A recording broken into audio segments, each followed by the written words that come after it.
Yeah. So I just wanted you to just touch on what that learning process looks like. So none of our parents walk away from today's interview with a new level of awareness. Right. Thinking they're going to be able to just turn this around. Right. Well, just remember, I had a master's degree in early childhood development. I was teaching parents communication skills, and I was screaming at my daughter. So believe me, I know.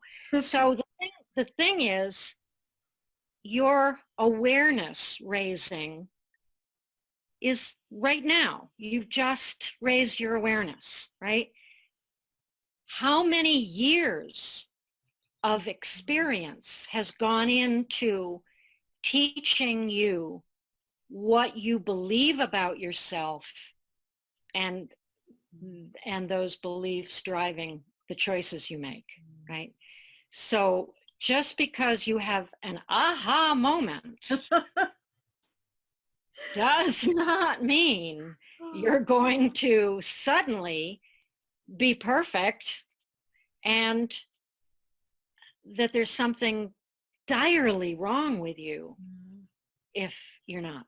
So absolutely give yourself a huge break, as you should give your children when you tell them what you want them to do or not do, and it doesn't happen right away.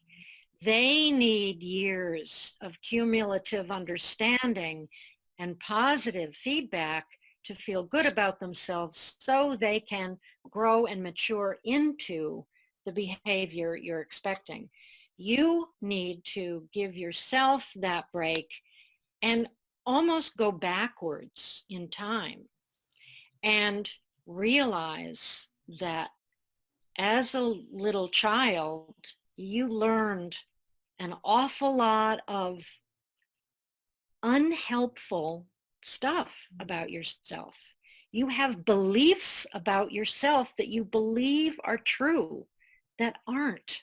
They just aren't.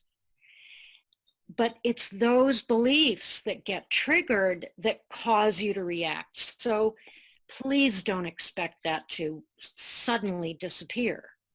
So that's why I say you're not going to be able to do this in the moment yet. That's why it's so important to do the work. Write it down, write it down, write it down. My workbook has a form at the end of it where you can just go right through the, the assumptions, the expectations, the beliefs, the reframed assumptions, the readjusted expectations, all of that.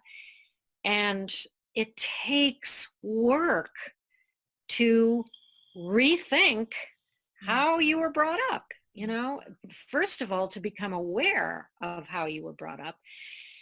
And it doesn't mean you have to go into years of therapy, but it does mean it takes a lot of consciousness. I also say consciousness, raising your consciousness is like a dimmer switch. You don't turn it on or turn it off. You're moving it up that just little bit by little bit by little bit. Think baby steps, because when we think, oh my God, I've got to completely change the way I'm parenting, everything's got to be different, nobody's going to do that. Yeah. But first of all, you're not going to the opposite end of the pendulum. You're aiming for the middle where there's balance. And then it's little tiny baby steps to that. But eventually, when you start becoming a little more aware, then when you're in the moment, the most important thing to do is stop yourself from reacting. So at least you know what you're tempted to do and say, just stop. Just stop and breathe.